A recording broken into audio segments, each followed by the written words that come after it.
ಇಲ್ಲಿಯವರೆಗೆ ಗಾಯತ್ರಿಯವರು ಒಂದು ಹಳೆಯ ದುಪ್ಪಟ್ಟವನ್ನು ಹೊರತೆಗೆದು ಅದನ್ನು ನೋಡಿ ನಗುತ್ತಾ, ಮಧು, ಇದು ನಮ್ಮ ದುಪ್ಪಟ್ಟ.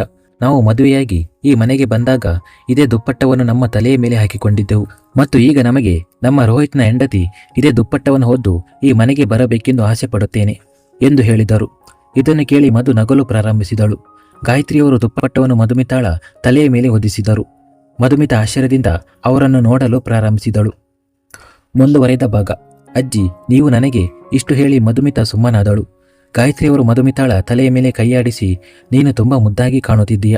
ನಮ್ಮ ಸೊಸೆ ಇದನ್ನು ಹೊದ್ದುಕೊಂಡಾಗ ಹೇಗೆ ಕಾಣುತ್ತಾಳೆ ಎಂದು ನಾನು ನೋಡುತ್ತಿದ್ದೇನೆ ಎಂದು ಹೇಳಿದರು. ಇದನ್ನು ಕೇಳಿ ಮಧುಮಿತಾ ಮತ್ತೊಮ್ಮೆ ನಕ್ಕಳು. ಅವಳು ಜ್ಯೂಸ್ ತೆಗೆದುಕೊಂಡು ಗಾಯತ್ರಿಯವರಿಗೆ ಕೊಡುತ್ತಾ, ಇದು ನಿಮ್ಮದು ಅಜ್ಜಿ ಎಂದಳು. ಗಾಯತ್ರಿಯವರು ಮಧುಮಿತಾಳ ಕೈಯಿಂದ ಜ್ಯೂಸ್ ಗ್ಲಾಸ್ ತೆಗೆದುಕೊಂಡು ಅವಳನ್ನು ನೋಡಲಾರಂಭಿಸಿದರು. ಮಧುಮಿತಾ ತನ್ನ ತಲೆಯಿಂದ ದುಪ್ಪಟ್ಟವನ್ನು ತೆಗೆದು ಅದನ್ನು ಮಡಚಿ ಮತ್ತೆ ಪೆಟ್ಟಿಗೆಯಲ್ಲಿ ಇಟ್ಟಳು. ಗಾಯತ್ರಿಯವರು ಏನು ಹೇಳದೆ ಜ್ಯೂಸ್ ಕುಡಿಯಲಾರಂಭಿಸಿದರು. ಮಧುಮಿತಾ ಹಾಸಿಗೆಯಿಂದ ಎದ್ದು ಹಾಸಿಗೆಯ ಪಕ್ಕದಲ್ಲಿದ್ದ ಮೇಜಿನ ಡ್ರಾವರ್ ತೆರೆದು ಅದರಿಂದ ಔಷಧಿಯನ್ನು ತೆಗೆಯುತ್ತಾ, ಅಜ್ಜಿ, ಈಗ ನೀವು ಬೇಗನೆ ಉಪಹಾರ ಮಾಡಿ ಈ ಔಷಧಿಯನ್ನು ತೆಗೆದುಕೊಳ್ಳಿ, ನಂತರ ನಾವು ದೇವಸ್ಥಾನಕ್ಕೆ ಹೋಗೋಣ ಎಂದಳು. ಇಷ್ಟು ಹೇಳಿ ಮಧುಮಿತಾ ಡ್ರಾವರ್ ಮುಚ್ಚಿ ಮತ್ತೆ ಗಾಯತ್ರಿಯವರ ಹತ್ತಿರ ಬಂದು ಕುಳಿತಳು.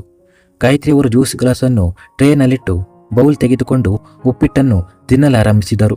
ಒಂದು ಚಮಚ ತಿನ್ನುತ್ತಿದ್ದಂತೆ ಗಾಯತ್ರಿಯವರು ಮುಖವನ್ನು ಒಂದು ತರಹ ಮಾಡಿಕೊಂಡರು. ಇದನ್ನು ನೋಡಿದ ಮಧು ತಕ್ಷಣ, ನೀವು ಯಾಕೆ ಹಾಗೆ ಮುಖ ಮಾಡುತ್ತಿದ್ದೀರಾ ಎಂದು ನನಗೆ ಗೊತ್ತು. ಆದರೆ ಅಜ್ಜಿ, ಡಾಕ್ಟರ್ ನಿಮಗೆ ಉಪ್ಪು ತಿನ್ನಬೇಡಿ ಎಂದು ಹೇಳಿದ್ದಾರೆ. ಅದಕ್ಕಾಗಿಯೇ ನಾನು ತುಂಬ ಕಡಿಮೆ ಉಪ್ಪು ಹಾಕಿದ್ದೇನೆ ಎಂದು ಹೇಳಿದಳು.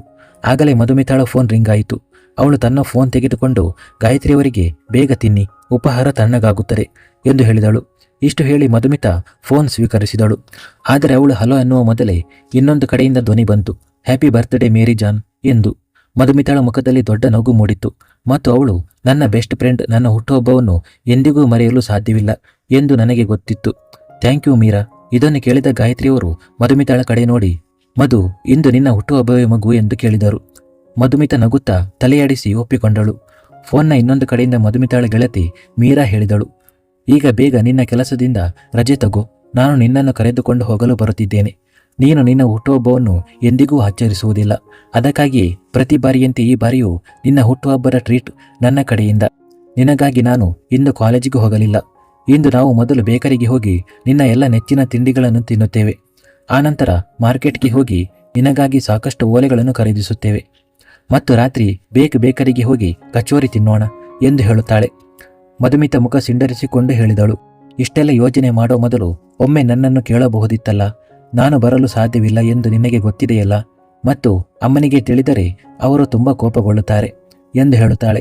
ನಿನ್ನ ಅಮ್ಮ ನಿನ್ನ ಮೇಲೆ ಯಾವಾಗಲೂ ಕೋಪಗೊಳ್ಳುತ್ತಾಳೆ. ಇಂದೊಂದು ದಿನ ಪರವಾಗಿಲ್ಲ. ಈಗ ಈ ನಾಟಕವನ್ನು ನಿಲ್ಲಿಸು, ಏಕೆಂದರೆ ನಾನು ಅಲ್ಲಿಗೆ ತಲುಪುತ್ತಿದ್ದೇನೆ. ಅರ್ಥವಾಯ್ತಾ ನಿನಗೆ? ಮೀರಾ ಕೋಪದಿಂದ ಹೇಳಿದಳು. ಮಧುಮಿತಾ ಮೀರಾಳನ್ನು ಸಮಾಧಾನ ಪಡಿಸುತ್ತಾ ಹೇಳಿದಳು, ಮೀರಾ, ನಿನಗೆ ಯಾಕೆ ಅರ್ಥವಾಗುತ್ತಿಲ್ಲ? ನಾನು ನಿಜವಾಗಿಯೂ ನಿನ್ನೊಂದಿಗೆ ಬರಲು ಸಾಧ್ಯವಿಲ್ಲ. ಮಧು ಇಷ್ಟು ಹೇಳುತ್ತಿದ್ದಂತೆ ಗಾಯತ್ರಿಯವರು ಮಧುಮಿತಾಳ ಫೋನನ್ನು ಕಸಿದುಕೊಂಡು ತನ್ನ ಕಿವಿಗೆ ಇಟ್ಟುಕೊಂಡು ಹೇಳಿದರು, ಮಗು, ನಾನು ಗಾಯತ್ರಿ ದೇವಿ ಮಾತನಾಡುತ್ತಿದ್ದೇನೆ. ಮಧು ನಿಮ್ಮೊಂದಿಗೆ ಖಂಡಿತ ಬರುತ್ತಾಳೆ ಎಂದು. ಮೀರಾ ಕಾರು ಓಡಿಸುತ್ತಾ, ಧನ್ಯವಾದಗಳು ಅಜ್ಜಿ ಎಂದು ಹೇಳಿದಳು. ನಾವು ಈಗ ಬರುತ್ತೇವೆ ಎಂದು ಹೇಳಿ ಗಾಯತ್ರಿಯವರು ಕೋಣೆಯಿಂದ ಹೊರಟು ಹೋದರು. ಅವರು ಹೋದ ತಕ್ಷಣ ಮಧು ನಗುತ್ತಾ, ನಾನು ಯಾವುದೇ ರಾಜಕುಮಾರನ ಕನಸು ಕಾಣುವುದಿಲ್ಲ ಅಜ್ಜಿ. ನನ್ನವು ಚಿಕ್ಕ ಚಿಕ್ಕ ಕನಸುಗಳು ಮತ್ತು ನಾನು ನನ್ನ ಆ ಕನಸುಗಳಲ್ಲಿಯೇ ಬದುಕಲು ಬಯಸುತ್ತೇನೆ. ಎಂದಿಗೂ ಈಡೇರದಂತಹ ಯಾವುದೇ ಕನಸನ್ನು ನೋಡಲು ನಾನು ಬಯಸುವುದಿಲ್ಲ ಎಂದು ಹೇಳುತ್ತಾಳೆ. ಮಧುಮಿತಾ ಇದನ್ನೆಲ್ಲ ಯೋಚಿಸುತ್ತಿರುವಾಗಲೇ ಗಾಯತ್ರಿಯವರು ತನ್ನ ಕೈಯಲ್ಲಿ ಒಂದು ಪ್ಯಾಕೆಟ್ ಹಿಡಿದುಕೊಂಡು ಮಧುಮಿತಾಳ ಬಳಿ ಬಂದು, ಮಧು, ಇದನ್ನು ತೆಗೆದುಕೋ ಮಗು, ಇದು ನಮ್ಮ ಕಡೆಯಿಂದ ನಿನಗೆ ಹುಟ್ಟುಹಬ್ಬದ ಉಡುಗೊರೆ ಎಂದು ಹೇಳಿದರು. ಇದರ ಅಗತ್ಯವಿಲ್ಲ ಅಜ್ಜಿ, ನಿಮ್ಮ ಆಶೀರ್ವಾದವೇ ನನಗೆ ಸಾಕು ಎಂದು ಮಧುಮಿತಾ ತುಂಬ ಪ್ರೀತಿಯಿಂದ ಹೇಳಿದಳು. ಗಾಯತ್ರಿಯವರು ಮಧುಮಿತಾಳ ತಲೆಯ ಮೇಲೆ ಕೈಯಾಡಿಸಿ, ಅಗತ್ಯ ಯಾಕಿಲ್ಲ ಮಗು, ನಾವು ನಿನ್ನನ್ನು ನಮ್ಮ ಮೊಮ್ಮಗಳು ರಿದ್ದಿಮಾಳಂತೆಯೇ ಭಾವಿಸುತ್ತೇವೆ. ಹಾಗಾದರೆ ನಿನ್ನ ಅಜ್ಜಿಯಿಂದ ಒಂದು ಚಿಕ್ಕ ಉಡುಗೊರೆಯನ್ನು ತೆಗೆದುಕೊಳ್ಳಲು ಸಾಧ್ಯವಿಲ್ಲವೇ? ಮತ್ತು ಇದು ಅಷ್ಟೇನೂ ಬೆಲೆ ಬಾಳುವ ಉಡುಗೊರೆಯೂ ಅಲ್ಲ. ನಿನಗೆ ಸೀರೆ ಇದೆ, ದಯವಿಟ್ಟು ಮಗು, ಬೇಡ ಎನ್ನಬೇಡ, ನಮ್ಮ ಸಂತೋಷಕ್ಕಾಗಿ ತೆಗೆದುಕೋ ಎಂದು ಹೇಳಿದರು. ಧನ್ಯವಾದಗಳು ಅಜ್ಜಿ. ಇಷ್ಟು ಹೇಳಿ ಮಧುಮಿತಾ ನಗುತ್ತಾ ಪ್ಯಾಕೆಟ್ ತೆಗೆದುಕೊಂಡಳು. ಮಧು ಪ್ಯಾಕೆಟನ್ನು ಹಾಸಿಗೆ ಮೇಲೆ ಇಟ್ಟು ಮೇಜಿನಿಂದ ನೀರಿನ ಗ್ಲಾಸ್ ಮತ್ತು ಔಷಧಿಯನ್ನು ತೆಗೆದುಕೊಂಡು ಗಾಯತ್ರಿಯವರಿಗೆ ಕೊಡುತ್ತಾ, ಇದು ನಿಮ್ಮದು ಅಜ್ಜಿ, ನಿಮ್ಮ ಔಷಧಿ ಎಂದಳು. ಗಾಯತ್ರಿಯವರು ಮಧುಮಿತಾಳ ಕೈಯಿಂದ ಔಷಧಿ ತೆಗೆದುಕೊಂಡು ಅದನ್ನು ಬಾಯಿಯಲ್ಲಿಟ್ಟು ನೀರು ಕುಡಿಯಲಾರಂಭಿಸಿದರು. ಮಧು ಅವರ ಕೈಯಿಂದ ನೀರಿನ ಗ್ಲಾಸ್ ತೆಗೆದುಕೊಂಡು ಮತ್ತೆ ಮೇಜಿನ ಮೇಲೆ ಇಟ್ಟಳು. ಗಾಯತ್ರಿಯವರು ನಗುತ್ತಾ ಮಧುವನ್ನು ನೋಡುತ್ತಿದ್ದರು. ಮಧುಮಿತಾ ಅವರ ಬಳಿ ಬಂದು, ಅಜ್ಜಿ, ನಾನು ಮೀರಾಳೊಂದಿಗೆ ಹೋದರೆ ನೀವು ದೇವಸ್ಥಾನಕ್ಕೆ ಯಾರೊಂದಿಗೆ ಹೋಗುತ್ತೀರಾ ಎಂದು ಕೇಳಿದಳು. ಗಾಯತ್ರಿಯವರು ಹಾಸಿಗೆಯ ಮೇಲೆ ಕುಳಿತುಕೊಂಡು, ದೇವಸ್ಥಾನಕ್ಕೆ ನಾವು ನಿನ್ನೊಂದಿಗೆ ಹೋಗುತ್ತೇವೆ, ಆದರೆ ಇಂದು ಅಲ್ಲ, ನಾಳೆ. ಏಕೆಂದರೆ ನಾಳೆ ಬುಧವಾರದಂದು ಬಪ್ಪನ ದರ್ಶನ ಮಾಡುವುದು ಶುಭಕರ. ಆದ್ದರಿಂದ ನೀನು ಸಂತೋಷದಿಂದ ಗೆಳತಿಯೊಂದಿಗೆ ಹೋಗಿ ನಿನ್ನ ಹುಟ್ಟುಹಬ್ಬವನ್ನು ಆಚರಿಸಿಕೊ. ಇಷ್ಟು ಹೇಳಿ ಗಾಯತ್ರಿಯವರು ಹಾಸಿಗೆಯ ಮೇಲಿದ್ದ ಮಧುಮಿತಾಳ ಉಡುಗೊರೆಯನ್ನು ಎತ್ತಿ ಅವಳಿಗೆ ಕೊಟ್ಟರು. ಮಧುಮಿತಾಳ ಮುಖದಲ್ಲಿ ನಗು ಮೂಡಿತು.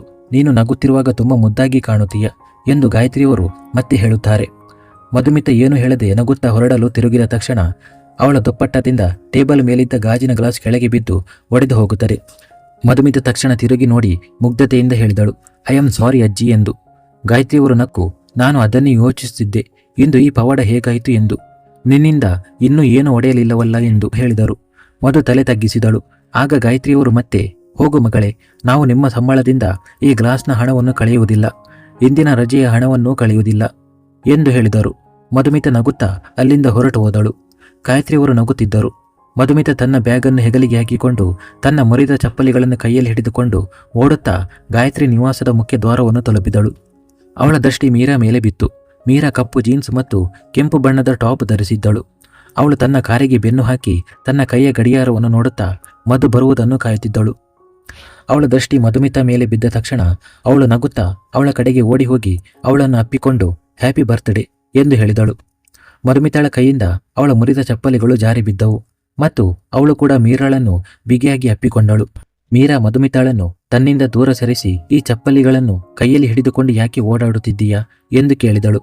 ಮಧುಮಿತ ತಕ್ಷಣ ತನ್ನ 2 ಚಪ್ಪಲಿಗಳನ್ನು ಎತ್ತಿಕೊಂಡು, ಅರೆ, ಇವು ಇಂದು ದಾರಿಯಲ್ಲಿ ತುಂಡಾಗಿದ್ದವು. ಇಲ್ಲಿ ಹತ್ತಿರದಲ್ಲಿ ಚಪ್ಪಲಿ ಹೊಲಿಯುವವರು ಕುಳಿತಿರುತ್ತಾರೆ, ನಾನು ದಾರಿಯಲ್ಲಿ ಸರಿಪಡಿಸಿಕೊಳ್ಳುತ್ತೇನೆ ಎಂದು ಹೇಳಿದಳು. ಇದನ್ನು ಕೇಳಿ ಮೀರಾ ಅವಳ ಕೈಯಿಂದ ಆ ಚಪ್ಪಲಿಗಳನ್ನು ತೆಗೆದುಕೊಂಡು ನೋಡಲಾರಂಭಿಸಿದಳು. ಅವಳು ಕೋಪದಿಂದ ಮಧುವನ್ನು ನೋಡಿದಳು ಮತ್ತು ಅವಳ ಚಪ್ಪಲಿಗಳನ್ನು ತೆಗೆದುಕೊಂಡು ಹತ್ತಿರದಲ್ಲಿ ಇಟ್ಟಿದ್ದ ಡಸ್ಟ್ಬಿನ್ನಿಗೆ ಎಸೆದಳು. ಇದನ್ನು ನೋಡಿ ಮಧುಮಿತಾಳ ಬಾಯಿ ತೆರೆದೇ ಉಳಿಯಿತು. ಅವಳು ಕೋಪದಿಂದ ಮೀರಾಳಿಗೆ, ಇದನ್ನೇನು ಮಾಡಿದೆ ನೀನು? ನಾವು ಅವುಗಳನ್ನು ಸರಿಪಡಿಸಿಕೊಳ್ಳಬಹುದಿತ್ತು ಎಂದು ಹೇಳಿದಳು. ಚುಪ್ ಮಧು, ಅದು ಜೋಡಿಸುವಂತಿರಲಿಲ್ಲ. ಇಷ್ಟು ಹೇಳಿ ಮೀರಾ ಮಧುಮಿತಾಳ ತೋಳು ಹಿಡಿದು ತನ್ನ ಗಾಡಿಯ ಬಾಗಿಲು ತೆರೆದು ಮಧುವನ್ನು ಗಾಡಿಯ ಮುಂದಿನ ಸೀಟಿನಲ್ಲಿ ಕೂರಿಸಿ ಬಾಗಿಲು ಮುಚ್ಚಿದಳು. ಅವಳು ತಾನೇ ಡ್ರೈವಿಂಗ್ ಸೀಟ್ನಲ್ಲಿ ಬಂದು ಕುಳಿತಳು. ಮಧುಮಿತ ಇನ್ನೂ ಅವಳನ್ನು ದಿಟ್ಟಿಸಿ ನೋಡುತ್ತಿದ್ದಳು. ಇದನ್ನು ನೋಡಿ ಮೀರಾ ನಗುತ್ತಾ ಗಾಡಿಯನ್ನು ಸ್ಟಾರ್ಟ್ ಮಾಡಿ ಓಡಿಸುತ್ತಾ, ಹೀಗೆ ದಿಟ್ಟಿಸಬೇಡ, ದಾರಿಯಲ್ಲಿ ಹೊಸದನ್ನು ಖರೀದಿಸೋಣ, ಸದ್ಯಕ್ಕೆ ನೀನು ನಿನ್ನ ಸೀಟ್ ಬೆಲ್ಟ್ ಹಾಕಿಕೊ ಎಂದು ಹೇಳಿದಳು. ಮಧುಮಿತ ಕೋಪದಿಂದ ತನ್ನ ಸೀಟ್ ಬೆಲ್ಟ್ ಹಾಕಿಕೊಳ್ಳುತ್ತಾ, ಹೌದು, ಮತ್ತು ಅದಕ್ಕಾಗಿ ಹಣ ಖರ್ಚು ಮಾಡಬೇಕಾಗುತ್ತದೆ ಎಂದು ಹೇಳಿದಳು. ಮೀರಾಳಿಗೆ ನಗು ಬಂತು ಮತ್ತು ಅವಳು ಮಧುಮಿತಾಳ ಕಡೆಗೆ ನೋಡುತ್ತಾ, ಖರ್ಚು ಮಾಡಬೇಕಾಗಿಲ್ಲ, ಏಕೆಂದರೆ ಹೊಸ ಸ್ಯಾಂಡಲ್ಗಳನ್ನು ನಾನು ನಿನಗೆ ಖರೀದಿಸಿಕೊಡುತ್ತೇನೆ ಎಂದು ಹೇಳಿದಳು. ಯಾವುದೇ ಅಗತ್ಯವಿಲ್ಲ, ಈಗಾಗಲೇ ನನ್ನ ಮೇಲೆ ನಿನ್ನ ಸಾಕಷ್ಟು ಉಪಕಾರಗಳಿವೆ ಮತ್ತು ತುಂಬ ಸಾಲವೂ ಇದೆ. ನಿನ್ನ 20,000 ರೂಪಾಯಿಗಳನ್ನು ಯಾವಾಗ ಮತ್ತು ಹೇಗೆ ತೀರಿಸುತ್ತೇನೆ ಎಂದು ಗೊತ್ತಿಲ್ಲ. ಮಧುಮುಖ ಸಿಂಡರಿಸಿಕೊಂಡು ಹೇಳಿದಳು. ಮೀರಾಳಿಗೆ ಮತ್ತೆ ನಗು ಬಂತು. ಅವಳು ಗಾಡಿಯನ್ನು ಬಲಕ್ಕೆ ತಿರುಗಿಸುತ್ತಾ, ಮಧು, ನಾವಿಬ್ಬರು ಬಾಲ್ಯದ ಸ್ನೇಹಿತರು ಮತ್ತು ಸ್ನೇಹದಲ್ಲಿ ಲೆಕ್ಕಾಚಾರ ಇರುವುದಿಲ್ಲ, ಇದನ್ನು ನೀನೇ ಹೇಳುತ್ತೀಯ. ಆದ್ದರಿಂದ ದಯವಿಟ್ಟು ನಿನ್ನ ಬಡಬಡಿಕೆ ನಿಲ್ಲಿಸು. ಇಂದು ನಿನ್ನ ಹುಟ್ಟುಹಬ್ಬ, ಆದ್ದರಿಂದ ಹೊಸ ಸ್ಯಾಂಡಲನ್ನು ನಿನ್ನ ಹುಟ್ಟುಹಬ್ಬದ ಉಡುಗೊರೆ ಎಂದು ತಿಳಿದು ತೆಗೆದುಕೊಳ್ಳು, ಅರ್ಥವಾಯ್ತಾ ನಿನಗೆ ಎಂದು ಹೇಳಿದಳು. ಮಧುಮಿತ ಏನಾದರೂ ಹೇಳಲು ಬಯಸಿದ ತಕ್ಷಣ ಅವಳ ಕಣ್ಣು ದಾರಿಯ ಮೇಲೆ ಬಿತ್ತು. ನಾವು ಮೊದಲು ಬೇಕರಿಗೆ ಹೋಗಲು ಹೊರಟಿದ್ದೇವಲ್ಲವೇ? ಆದರೆ ಈ ದಾರಿ ಉಜ್ಜಯಿನಿಯ ಕಡೆಗೆ ಹೋಗುತ್ತದೆ ಅಲ್ವಾ?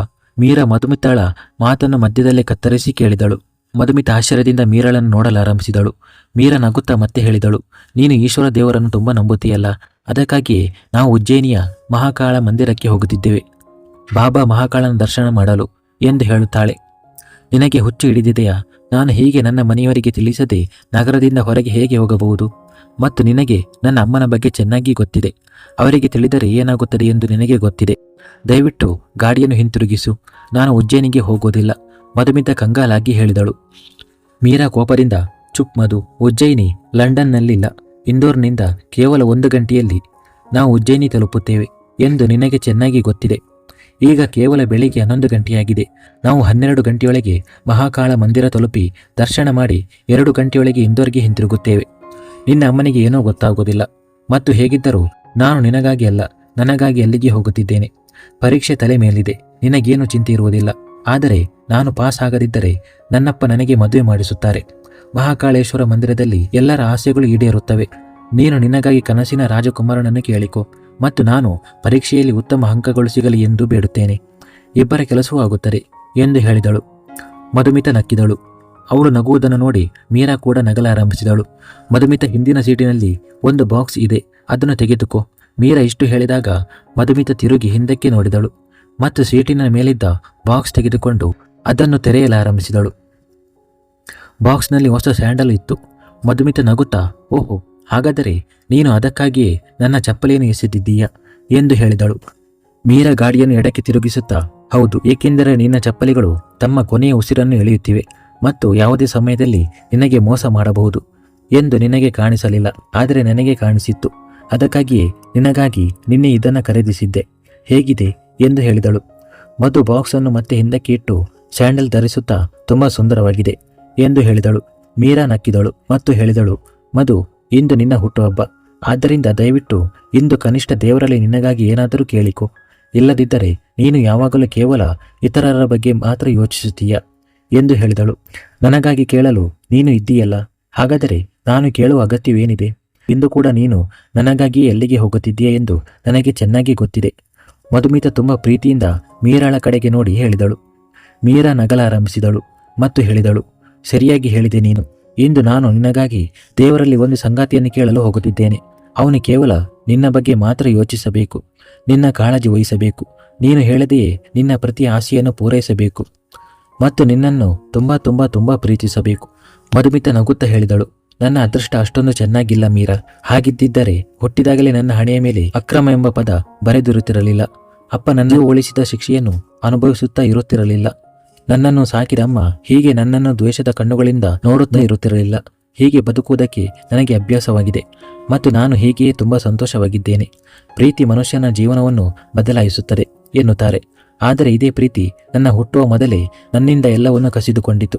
ನನಗೆ ಜನ್ಮ ನೀಡಿದ ಮಹಿಳೆ ಒಬ್ಬ ವಿವಾಹಿತ ವ್ಯಕ್ತಿಯನ್ನು ಪ್ರೀತಿಸಿ ನನ್ನನ್ನು ಈ ಜಗತ್ತಿಗೆ ಕರೆತಂದಳು. ಆದರೆ ಅವಳೇ ಈ ಜಗತ್ತಿನಿಂದ ಹೊರಟು ಹೋದಳು ಮತ್ತು ಆಕೆಯ ಈ ತಪ್ಪಿನ ಶಿಕ್ಷೆಯನ್ನು ನಾನು ಅನುಭವಿಸುತ್ತಿದ್ದೇನೆ. ನನಗೆ ಪ್ರೀತಿ ಎಂಬ ಪದದ ಮೇಲೆ ದ್ವೇಷವಿದೆ ಮತ್ತು ನಾನು ಎಂದಿಗೂ ಯಾರನ್ನು ಪ್ರೀತಿಸಲು ಬಯಸುವುದಿಲ್ಲ ಎಂದು ಹೇಳುತ್ತಾಳೆ. ಆದರೆ ಪ್ರೀತಿ ಮಾಡಲಾಗುವುದಿಲ್ಲ ಮಧು. ಪ್ರೀತಿ ತಾನಾಗಿಯೇ ಆಗುತ್ತದೆ, ನಿನಗೆ ಗೊತ್ತೂ ಆಗುವುದಿಲ್ಲ. ಮತ್ತು ಒಂದು ದಿನ ನಿನಗೆ ಯಾರ ಮೇಲೂ ಅಷ್ಟೊಂದು ಪ್ರೀತಿಯಾಗುವುದು, ನೀನು ಅವನ ಪ್ರೀತಿಗಾಗಿ ನಿನ್ನ ಜೀವನವನ್ನೇ ತ್ಯಾಗ ಮಾಡಲು ಸಿದ್ಧಳಾಗುತ್ತೀಯ. ಮೀರಾ ಮಧುಮಿತಾಳ ಕಡೆಗೆ ನೋಡಿ ಹೇಳಿದಳು. ಮಧುಮಿತಾ ಕಿಟಕಿಯಿಂದ ಹೊರಗೆ ನೋಡುತ್ತಾ, ಹಾಗೆಂದಿಗೂ ಆಗುವುದಿಲ್ಲ, ಏಕೆಂದರೆ ಈ ಜಗತ್ತಿನಲ್ಲಿ ನಾನು ಯಾರ ಪ್ರೀತಿಗಾಗಿ ನನ್ನನ್ನು ಮರೆಯುತ್ತೇನೆ ಅಂತಹ ಯಾವ ಮನುಷ್ಯನೂ ಇಲ್ಲ ಎಂದು ಹೇಳಿದಳು. ಇದೆ, ಖಂಡಿತ ಇದೆ, ಮತ್ತು ನನ್ನ ಹೃದಯ ಹೇಳುತ್ತದೆ, ಅವನು ನಿನಗೆ ಎಂದೇ ಸಿಗುತ್ತಾನೆ. ಮೀರಾ ಪೂರ್ಣ ಆತ್ಮವಿಶ್ವಾಸದಿಂದ ಹೇಳಿದಳು. ಮಧುಮಿತಾ ನಗುತ್ತಾ ಮೀರಾಳ ಕೆನ್ನೆಯನ್ನು ಮುಟ್ಟಿ ಅವಳ ಮುಖವನ್ನು ತನ್ನೆದುರಿಗೆ ತಂದು ಹೇಳಿದಳು, ನಿನ್ನ ಬಡಬಡಿಕೆ ನಿಲ್ಲಿಸು ಮತ್ತು ಮುಂದೆ ನೋಡಿ ಗಾಡಿ ಓಡಿಸು. ಇಲ್ಲದಿದ್ದರೆ ನನಗೆ ನನ್ನ ರಾಜಕುಮಾರ ಸಿಗಲಿ ಬಿಡಲಿ. ನಾವಿಬ್ಬರು ದೇವರ ಮನೆಗೆ ಹೋಗೋ ದಾರಿ ಖಂಡಿತ ಸಿಗುತ್ತದೆ ಎಂದು ಹೇಳುತ್ತಾಳೆ. ಮೀರಾಳಿಗೆ ನಗು ಬರುತ್ತದೆ ಮತ್ತು ಮಧುಮಿತಾಳಿಗೂ. ಇಬ್ಬರು 1 ಗಂಟೆಯ ಪ್ರಯಾಣ ಮುಗಿಸಿ ಮಹಾಕಾಳ ಮಂದಿರ ತಲುಪಿದರು. ನಾನು ಗಾಡಿ ಪಾರ್ಕ್ ಮಾಡಿ ಬರುತ್ತೇನೆ, ಅಲ್ಲಿಯವರೆಗೆ ನೀನು ಪ್ರಸಾದ ತೆಗೆದುಕೋ ಎಂದು ಮೀರಾ ಹೇಳಿದಳು. ಮಧುಮಿತಾ ನಗುತ್ತಾ ಗಾಡಿಯಿಂದ ಹೊರಬಂದು ಹೇಳಿದಳು, ನಾನು ಅಲ್ಲಿ ಎದುರಿನ ಅಂಗಡಿಯಲ್ಲಿ ಇರುತ್ತೇನೆ, ನೀನು ಬೇಗ ಬಾ. ಇದನ್ನು ಕೇಳಿದ ತಕ್ಷಣ ಮೀರಾ ಗಾಡಿ ತೆಗೆದುಕೊಂಡು ಹೋದಳು. ಮಧುಮಿತಾ ದೇವಸ್ಥಾನದ ಕಡೆಗೆ ನೋಡಿ ಕೈ ಜೋಡಿಸಿ ಕಣ್ಣು ಮುಚ್ಚಿಕೊಂಡು ಜೈ ಶ್ರೀ ಮಹಾಕಾಳ್ ಎಂದು ಹೇಳಿದಳು. ಮುಂದುವರಿಯಿತು.